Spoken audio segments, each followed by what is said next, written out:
Aman Kushal, welcome to my YouTube channel सार्थक।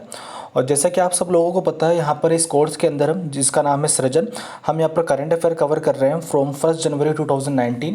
तो जो शुरू के 2 लेसन हैं उसके अंदर हमने अभी तक 1 जनवरी 2019 से लेके 13 जनवरी 2019 तक का जो भी करंट अफेयर का मैटर है तो वो सब हमने वहाँ पर डिस्कस कर लिया था। तो उसी के आगे से यहाँ पर हम कंटिन्यू करेंगे। तो आइए स्टार्ट करते हैं। फर्स्ट जो न्यूज़ हमारे पास है वो है यूनाइटेड नेशन की जो सिक्योरिटी काउंसिल होती है उससे रिलेटेड। ठीक है, तो इसके अंदर आपको पता होगा कि दुनिया की सबसे पावरफुल बॉडी है यहाँ पर। एंड इसके परमानेंट मेंबर कौन कौन से होते हैं, सबसे पहले हम देखते हैं कि न्यूज़ में क्यों थी। क्यों न्यूज़ में इसलिए थी क्योंकि यहाँ पर नॉन परमानेंट मेंबर यहाँ पर इलेक्ट किए गए थे।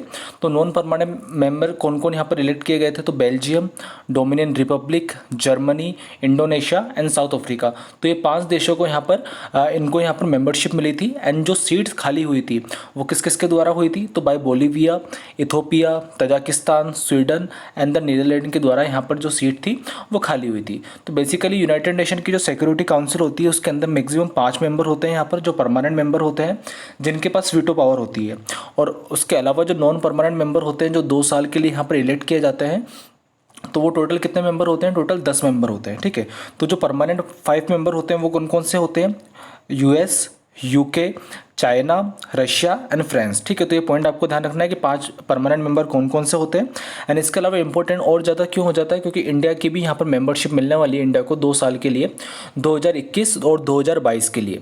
ये जो सीट है ये पहले अफगानिस्तान को यहाँ पर मिलने वाली थी, लेकिन इंडिया ने उनसे रिक्वेस्ट की कि इस बार हमें यहाँ पर इसको प्रिसाइड करने दीजिए। ऐसा क्यों, क्योंकि 2022 के अंदर हमारी जो आज़ादी थी, हमारे जो इंडिपेंडेंस के 75 ईयर्स यहाँ पर हम कंप्लीट कर रहे हैं। एंड आपको पता होगा गवर्नमेंट के बहुत सारे टारगेट्स यहाँ पर 2022 का है, चाहे वो पानी से रिलेटेड हो, चाहे वो सबको घर देने से हो, चाहे भी और भी जो बहुत सारे जो गवर्नमेंट ने यहाँ पर स्कीम्स वगैरह चला रखी है, तो वो सब हमें कब पूरी करनी है, 2022 तक हमें वो सारी जो चीज़ें हैं वो हमें वहाँ पर पूरी करनी है। ठीक है, तो ये पॉइंट आपको ध्यान रखना है। एंड इंडिया ऐसा नहीं है कि यहाँ पर ओनली फर्स्ट टाइम यहाँ पर नॉन परमानेंट मेंबर यहाँ पर बनेगा। इंडिया इससे पहले लगभग 7 बार यूनाइटेड नेशन की जो सिक्योरिटी काउंसिल है उसका यहाँ पर जो नॉन परमानेंट मेंबर है वो यहाँ पर रह चुका है। तो और अभी यूनाइटेड नेशन की जो सिक्योरिटी काउंसिल है उसके अंदर 5 मेंबर तो मैंने आपको बता दिए कौन कौन से हैं, और नॉन परमानेंट मेंबर कौन कौन से हैं, 5 तो जो अभी ऐड हुए हैं, Belgium, Dominion Republic, Germany, Indonesia, South Africa and इसके अलावा Estonia, Niger, Saint Vincent, Tunisia and Vietnam. ठीक है, तो ये सारे पॉइंट्स आपको यूनाइटेड नेशन सिक्योरिटी काउंसिल से रिलेटेड आपको ध्यान रखना है। आपको मेनली ऐसा नहीं है कि आपको हर चीज़ पता होनी चाहिए, लेकिन एग्जाम के अंदर जैसे कि आपको पता है 4 ऑप्शन आते हैं। एंड 4 ऑप्शन में से मैक्सिमम आपको इतना तो पता होना चाहिए कि आप लगभग 2 ऑप्शन उनमें से यहाँ पर कट कर सकें। देन 2 ऑप्शन कट करने के बाद आपकी प्रोबेबिलिटी 50-50 हो जाती है। एंड बहुत से केसेस के अंदर ऐसा होता है कि आपको पता है कि ये स्टेटमेंट बिल्कुल गलत है, ऐसा हो ही नहीं सकता। देन वो स्टेटमेंट को काटने से ही आपके 3 ऑप्शन कट जाते हैं एंड देन आप फाइनल आंसर के साथ बच जाते हैं। तो आपका जो मेन एम होना चाहिए वो होना चाहिए कि आप कैसे जो एग्ज़ाम है उसको यहाँ पर क्लियर करें। नॉलेज के लिए पूरी लाइफ पड़ी हुई है, एक बार जॉब लगने के बाद अपनी एक अच्छी पोजीशन पे पहुँचने के बाद भी आप नॉलेज वहाँ पर कंटिन्यू कर सकते हो। तो अभी आपका मेन एम होना चाहिए कि आप नॉलेज इतनी आपको मिल जाए सफिशेंट कि आप एग्ज़ाम अपना क्रैक कर लें। ठीक है, तो आपको यूनाइटेड नेशन सिक्योरिटी काउंसिल से रिलेटेड जो भी पॉइंट्स हैं वो आपको ध्यान रखना है। नेक्स्ट न्यूज़ है सिक्किम से रिलेटेड। तो सिक्किम यहाँ पर क्यों न्यूज़ में था, तो बेसिकली सिक्किम के आधार पर हम यहाँ पर पढ़ेंगे यूनिवर्सल बेसिक इनकम। तो बहुत ज़्यादा ये न्यूज़ में यूनिवर्सल बेसिक जो इनकम है, तो इसका बेसिकली मीन होता है कि सभी को, चाहे वो मेल हो, फीमेल हो, चाहे फिर किसी भी जाति, धर्म, कम्युनिटी के हों, चाहे वो अमीर हो, गरीब हो, उनको एक फिक्स्ड सम यहाँ पर प्रोवाइड कराना। Fixed sum in the sense कि जैसे अभी लॉकडाउन चल रहा है, देन आपको पता है कि इकोनॉमी बहुत ज़्यादा यहाँ पर डाउन चली गई है। तो गवर्नमेंट ने क्या करा है, गवर्नमेंट ने बहुत सारे यहाँ पर जो 20 लाख करोड़ का पैकेज दिया है उसके अंदर क्या है कि आपको ईजी लोन यहाँ पर मिलेंगे। ठीक है, तो ईजी लोन देना भी एक पॉलिसी होती है कि लोगों को ईजी लोन मिलेंगे। तो जो मनी पॉलिसी होगी वो उसको हम बोलते हैं एक्सपांशनरी मनी पॉलिसी। देन लोगों को सस्ते रेट पे लोन मिलेंगे, देन लोग वहाँ से पैसा लेंगे, कुछ खरीदेंगे, खर्च करेंगे, देन इकोनॉमी वापस से रिवाइव होती है। देन यूनिवर्सल बेसिक इनकम का मतलब क्या होता है कि आप किसी को लोन मत दीजिए डायरेक्टली, आप किसी को अमाउंट ट्रांसफ़र यहाँ पर कर दीजिए। इन द सेंस इसके अंदर ऐसा होता है कि लगभग जैसे फैमिली के अंदर 5 मेंबर हैं, देन जैसे कि हमने आपको बढ़ाया था प्रधानमंत्री जन आरोग्य योजना जो है आयुष्मान भारत, उसके अंदर जो फैमिली के मेंबर्स हैं उनको हेल्थ इंश्योरेंस वहाँ पर मिलेगा, जितने भी मेंबर हैं उनको। तो उसी तरीके से यूनिवर्सल बेसिक इनकम के अंदर भी क्या होता है कि आपके फैमिली के अंदर जितने भी मेंबर हैं, तो लेट्स से गवर्नमेंट ने यहाँ पर कोई अमाउंट डिसाइड कर दिया है यहाँ पे, लगभग जैसे 500 रुपये डिसाइड कर दिया, तो आपके 5 फैमिली मेम्बर है तो आपको 2,500 रुपये पर महीने वहाँ पे मिल जाएंगे। तो उसके अंदर बेसिकली दिक्कत क्या होती है कि गवर्नमेंट का ये भी कहना है कि एक तो फंड कहाँ से आएगा इतने सारी पॉपुलेशन को यहाँ पर देने के लिए, एंड इसके अलावा फंड भी दें, इसके अलावा जो बाकी की सोशल सिक्योरिटी की जो स्कीम्स है वो भी चलानी पड़ेंगी या नहीं चलानी पड़ेंगी। भाई ऐसा तो नहीं हो सकता कि आपने उनको बस महीने के 500 रुपये दे दिए और बाकी की जो सारी स्कीम थी, बाकी की उनको जो भी प्रिविलेज मिली हुई थी तो वो सब आपने बंद कर दी। तो उसको लेके बहुत सारे यहाँ पर डिबेट्स चलती रहती है। तो सिक्किम के जो इलेक्शन हुए थे लास्ट ईयर, तो वहाँ पर जो पार्टी का मैनिफेस्टो था तो उसके अंदर यूनिवर्सल बेसिक इनकम को यहाँ पर डाला गया था। एंड यूनिवर्सल बेसिक इनकम को लेके यहाँ पर मध्य प्रदेश के अंदर भी एक पायलट प्रोजेक्ट चलाया गया था 6 महीने तक। देन 6 महीने के अंदर काफ़ी अच्छे रिजल्ट्स वहाँ पर देखने को मिले। जो भी अगर आपको पैसा मिलता है देन आप जो भी आपकी फालतू की चीज़ें हैं, चाहे किसी को दारू पीनी है, चाहे किसी को सुट्टा मारना है, कुछ भी करना है, जैसा कि वहाँ पर देखा गया था कि लोग जो पहले दारू वारू पीते थे, इसके अलावा फालतू खर्चे करते थे, लेकिन जब उन्हें पैसे मिलने लगे देन उनके अंदर उनका एक फाइनेंशियल इंक्लूजन होना चालू हुआ। देन उन्होंने अपने बच्चे की पढ़ाई लिखाई पर उसको खर्च किया, बच्चों को स्कूल भेजा, बैंक अकाउंट खुलवाए, बैंक के अंदर वो पैसे जमा किए, अपना कोई छोटा मोटा बिजनेस डाला। तो यूनिवर्सल बेसिक इनकम के यहाँ पर बहुत ज़्यादा यहाँ पर फ़ायदे होते हैं।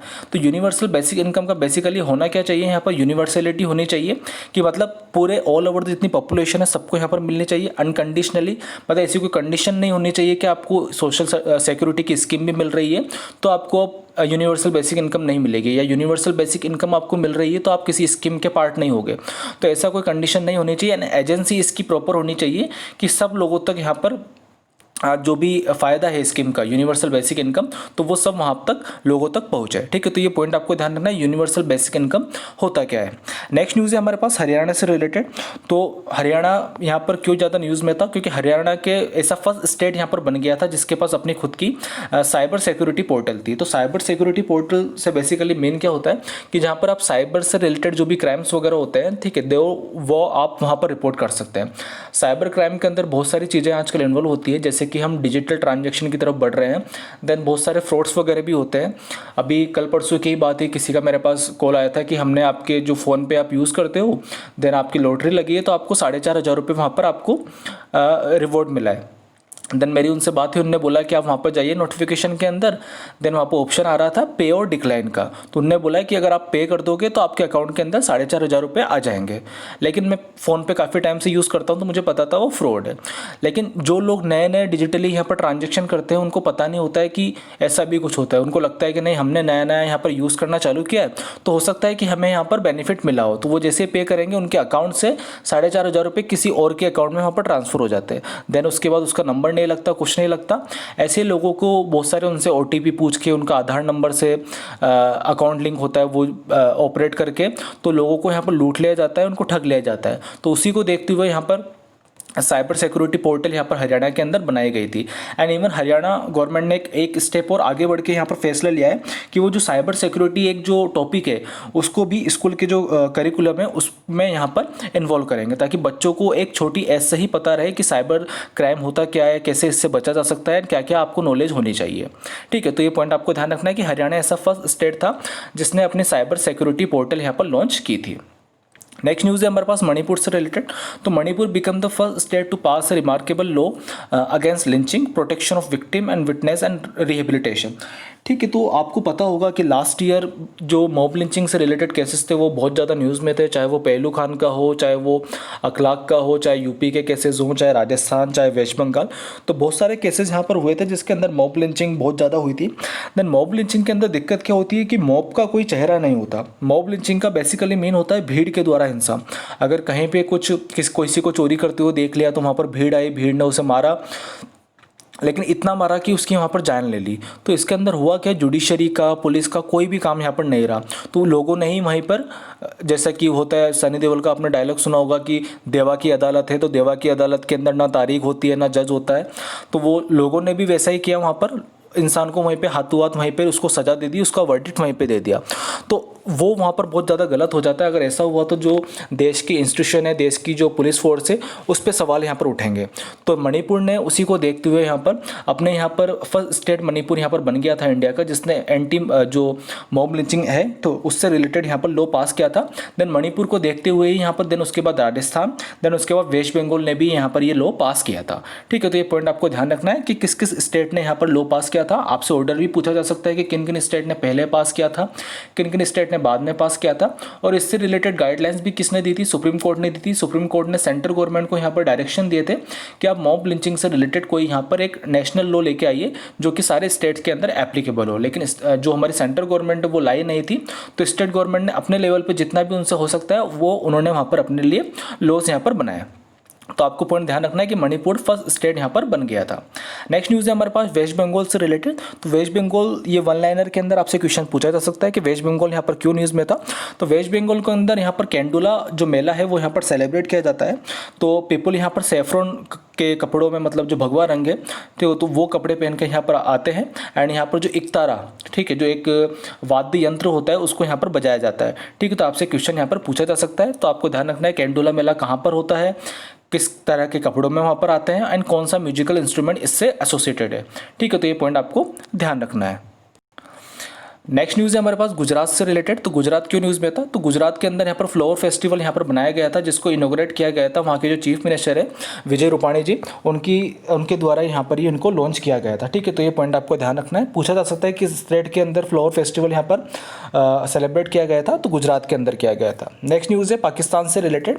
तो पाकिस्तान ने अभी यहाँ पर जो वीज़ा ऑन अराइवल की फैसिलिटी होती है तो वो अफगानिस्तान के लिए यहाँ पर ख़त्म कर दी थी। वीज़ा एक तो पहले आपको लेना पड़ता है, एक तो पासपोर्ट होता है और एक वीज़ा होता है। वीज़ा का बेसिकली मैंने क्या होता है, एक तो पहले ही आपको ले लिया कि आपने देश जाने से पहले ही आपको वीज़ा ले लिया, आपने सब काम हो गया। एक होता है वीज़ा फ्री एंट्री होती है कि किसी देश के अंदर आपको जाने के लिए वीज़ा की ज़रूरत नहीं पड़ती है, जो कि हेनली जो पासपोर्ट इंडेक्स होती है वो जब मैं आपको पढ़ाऊँगा तब मैं आपको बताऊँगा कि इंडिया की रैंकिंग क्या है।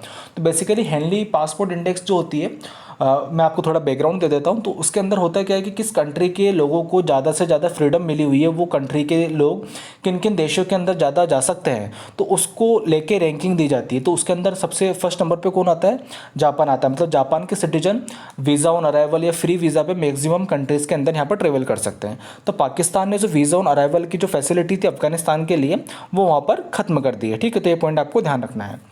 नेक्स्ट न्यूज़ है स्मृति मंधाना से रिलेटेड। तो स्पोर्ट्स सेक्शन के रूप में ये क्वेश्चन आपसे पूछा जा सकता है वन लाइनर के रूप में कि स्मृति मंधाना जी यहाँ पर क्यों न्यूज़ में थी। तो becomes the ICC women's cricketer of the year.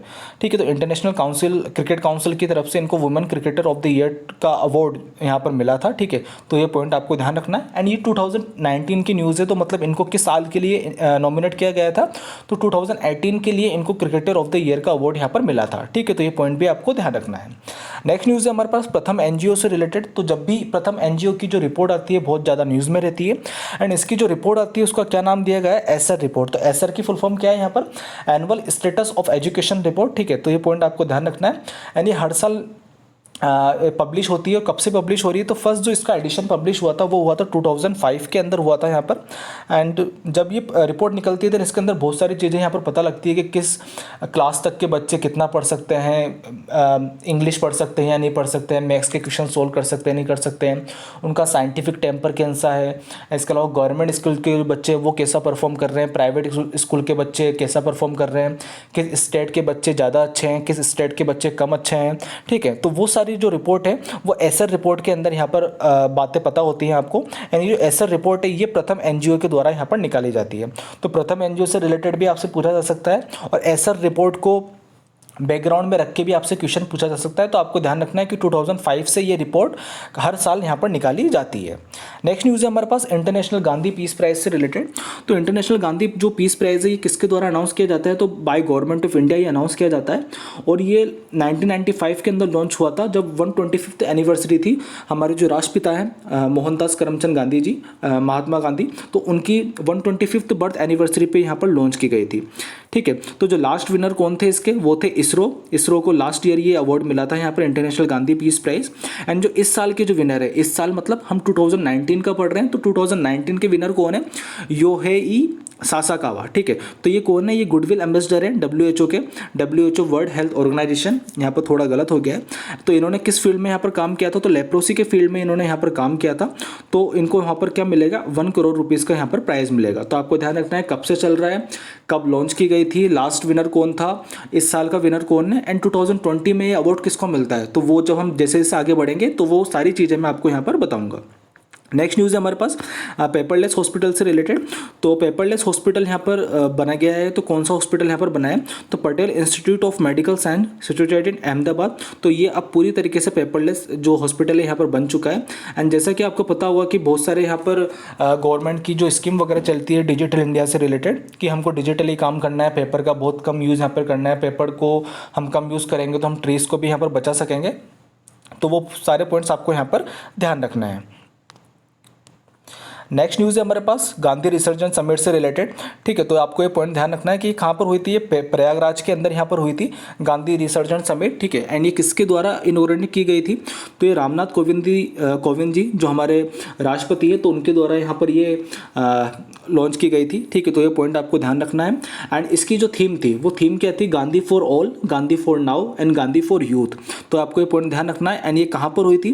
तो ये प्रयागराज के अंदर हुई थी। प्रयागराज अगर आपको समझ में नहीं आ रहा हो तो प्रयागराज को और क्या बोला जाता था? तो इलाहाबाद इसका यहाँ पर नाम है, ठीक है। तो वो इलाहाबाद से भी आप यहाँ पर याद रख सकते हो। नेक्स्ट न्यूज़ है हमारे पास ग्रेट इंडियन बस्टर्ड से रिलेटेड। तो ग्रेट इंडियन बस्टर्ड इतना ज़्यादा न्यूज़ में क्यों है? तो आपको पता होगा सबसे पहले तो ये कि राजस्थान का स्टेट बर्ड है, ठीक है। एंड ये ओनली ये लगभग 50 ही यहाँ पर बच गए हैं। तो अगर आप कोई भी बर्ड है वो ओनली 50 बच जाता है तो मतलब उसको हमें बचाने की बहुत ज़्यादा यहाँ पर ज़रूरत है। तो इसका जो साइंटिफिक नेम है वो आपको पता होना चाहिए, आपसे क्वेश्चन पूछा जा सकता है। तो इसका साइंटिफिक नेम है आर्डियोटिस निग्रेसेप्स, ठीक है। तो ये इसका साइंटिफिक नेम है। एंड जो ये एक जो रेड लिस्ट होती है, IUCN की जो रेड लिस्ट होती है, उस लिस्ट के अंदर इसका कैसा दर्जा है? तो IUCN की रेड लिस्ट के अंदर इसको यहाँ पर क्रिटिकली एंडेंजर्ड यहाँ पर रखा गया है। एंड जो हमारा वाइल्ड लाइफ प्रोटेक्शन एक्ट है उसके अंदर ही इसको शेड्यूल 1 के अंदर रखा गया है। मतलब इसको मारने पे आपको जो मैक्सिमम लेवल की जो सज़ा मिलती है, मैक्सिमम लेवल का जो पनिशमेंट मिलता है वो यहाँ पर इसके लिए है। एंड इसके अलावा जो साइट्स है उसकी अपेंडिक्स 1 के अंदर यहाँ पर रखा गया है। और ये स्टेट बर्ड है कहाँ का? राजस्थान का। एंड ये मेनली कहाँ पर पाया जाता है? तो थार डेजर्ट के अंदर ये यहाँ पर पाया जाता है, ठीक है। तो ये पॉइंट भी आपको यहाँ पर ध्यान रखना है। नेक्स्ट न्यूज़ है आर्टिफिशियल इंटेलिजेंस से रिलेटेड। तो India ranks 3rd in the world in research publication. तो आर्टिफिशियल इंटेलिजेंस की जो रैंकिंग होती है उसके अंदर इंडिया यहाँ पर 3rd है।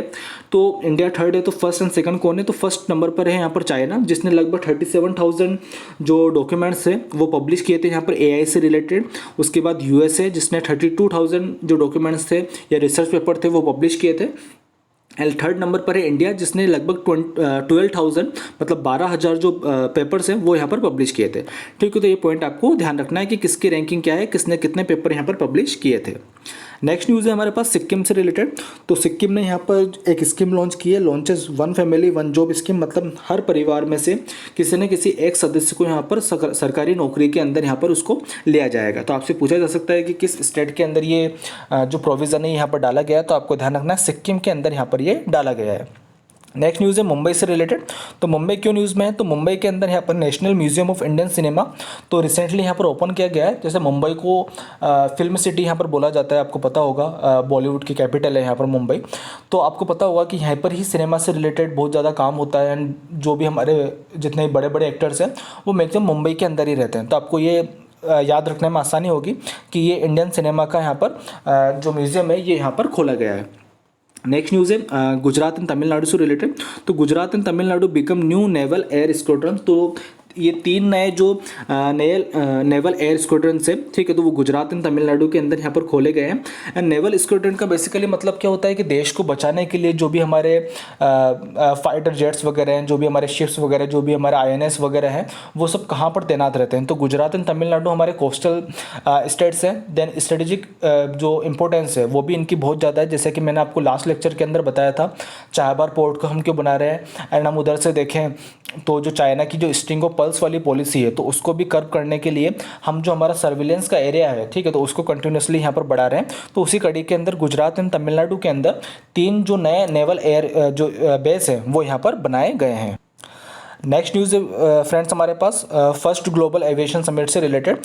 तो फर्स्ट जो एविएशन समिट हुई थी, ठीक है, तो ये कहाँ पर हुई थी? ये हुई थी मुंबई के अंदर। एंड इसकी थीम क्या थी? थीम थी इसकी फ्लाइंग फॉर ऑल। एंड ये किसके द्वारा ऑर्गेनाइज की गई थी? Will be organize by ministry of civil aviation in collaboration with FICCI in Mumbai के अंदर हुई थी। एंड इसका जो टारगेट क्या था वो था कि 100% इंक्रीज करना है ग्लोबल जो एयर ट्रेवल है बाय 2030। 100% इन द सेंस मतलब अगर 10 लोग अभी ट्रेवल कर रहे हैं तो 2030 तक हमें उसको इंक्रीज करके लगभग 20 लोग हमें वहाँ पर करना है, ठीक है। तो ये क्वेश्चन आपसे पूछा जा सकता है कि कहाँ पर इसकी जो समिट है वो वहाँ पर हुई थी, किसके द्वारा ऑर्गेनाइज की गई थी और इसका टारगेट क्या है, ठीक है। तो टारगेट के रूप में आपको ध्यान रखना है कि 100% हमें यहाँ पर इंक्रीज करना है एयर ट्रेवल को 2030 तक। नेक्स्ट न्यूज़ है हमारे पास मॉरिशस के प्राइम मिनिस्टर से रिलेटेड। तो जो मैंने आपको पढ़ाया था कि प्रवासी भारतीय दिवस, जो लास्ट लेसन के अंदर मैंने पढ़ा था, बताया था आपको, तो उसके अंदर मैंने आपको बताया था कि हर साल ये 9 जनवरी को यहाँ पर सेलिब्रेट किया जाता है, क्योंकि इसी दिन गांधी जी साउथ अफ्रीका से इंडिया आए थे। तो लास्ट ईयर जब ये सेलिब्रेट किया गया था तो वहाँ पर चीफ गेस्ट कौन थे? तो चीफ गेस्ट थे मॉरिशस के जो प्राइम मिनिस्टर है वो वहाँ पर चीफ गेस्ट थे इसके, ठीक है। तो ये पॉइंट आपको ध्यान रखना है। एंड जो इसकी थीम वगैरह थी वो मैंने आपको लास्ट लेसन के अंदर बता दी थी, role of Indian diaspora in creating new India, ठीक है। तो वो पॉइंट आपको ध्यान रखना है। नेक्स्ट न्यूज़ है हमारे पास वर्ल्ड इकोनॉमिक फोरम से रिलेटेड। तो वर्ल्ड इकोनॉमिक फोरम बहुत ज़्यादा रिपोर्ट्स यहाँ पर निकालता है and one of the most powerful organisation जिसको हम यहाँ पर बोल सकते हैं। एंड बहुत सारे क्वेश्चन यहाँ से बनते हैं। एंड जो इनकी एक फोरम होती है वो कहाँ पर हुई थी? डेवोस स्विट्जरलैंड के अंदर होती है। एंड ये कौन सी फोरम थी? इसकी 49th मीटिंग थी इसकी। तो आपको ये पॉइंट ध्यान रखना है। एंड एक जो इंपॉर्टेंट पॉइंट है वो आपको ये ध्यान रखना है कि हर साल होती है और हर साल सेम जगह पर ही होती है। तो आपको ये पॉइंट भी याद रहे तो आप बहुत सारे जो ऑप्शन है वहाँ पर एलिमिनेट कर सकते हैं कि हर साल ये मीटिंग दावोस स्विट्जरलैंड के अंदर ही होगी, ठीक है। तो ये पॉइंट आपको ध्यान रखना है। लास्ट न्यूज़ है हमारे पास इसरो से रिलेटेड। तो इंडियन स्पेस रिसर्च ऑर्गेनाइजेशन से रिलेटेड हमारे पास क्या न्यूज़ है? तो इसरो ने यहाँ पर प्लान किया है कि वो स्पेस गैलरीज यहाँ पर सेटअप करे। कहाँ कहाँ पर? हैदराबाद के अंदर, दिल्ली के अंदर एंड मुंबई के अंदर। तो स्पेस जो गैलरीज है उनको सेटअप करने से यहाँ पर क्या होगा कि जो स्पेस के अंदर जो साइंस एंड टेक्नोलॉजी यूज़ की जाती है तो उसकी जो नॉलेज है वो सिटीजन्स तक यहाँ पर प्रोवाइड करवाए। इसके अलावा इस गैलरी के अंदर बेसिकली होगा क्या, जो मेथड्स यूज़ किए जाते हैं इसरो के द्वारा, जो भी इंटरैक्टिव मेथड्स है, इसके अलावा जो भी मॉडल्स वहाँ पर इसरो यूज़ करता है उनके वहाँ पर रखा गया है उनको, और वो स्पेस और जो टेक्नोलॉजी से रिलेटेड जो भी प्रिंसिपल्स वगैरह हैं, ठीक है, तो उनको वहाँ पर गैलरी के द्वारा वहाँ पर समझाया जाएगा। तो आपसे पूछा जा सकता है कि इसरो की जो स्पेस गैलरीज है वो कहाँ कहाँ पर यहाँ पर सेटअप की गई है? तो हैदराबाद, दिल्ली एंड मुंबई के अंदर ये यहाँ पर जो सेटअप की गई है, ठीक है। So guys this is the end of our lesson. अगर आपको लेसन अच्छा लगे तो प्लीज़ लेसन को लाइक कीजिए। अगर आपको लेसन अच्छे नहीं लगे तो चैनल को जो वीडियो है उसको डिसलाइक कीजिए। एंड डिसलाइक करने के बाद कमेंट बॉक्स के अंदर कमेंट करके ये भी बता दीजिए कि लेसन क्यों डिसलाइक किया आपने, ठीक है, ताकि मुझे और ज़्यादा आपका फीडबैक मिलता रहे, देन मैं और ज़्यादा लेसन्स को यहाँ पर इंप्रूव करता रहूँ। अगर आपको लेसन अच्छे लगे, आपका इससे थोड़ा भी प्रॉफिट हो रहा है, आपको थोड़ा भी अपने एग्जाम की प्रिपरेशन के अंदर इससे हेल्प मिल रही है, तो आप लेसन को ज़्यादा से ज़्यादा शेयर कीजिए और चैनल को सब्सक्राइब कीजिए। And thank you for watching.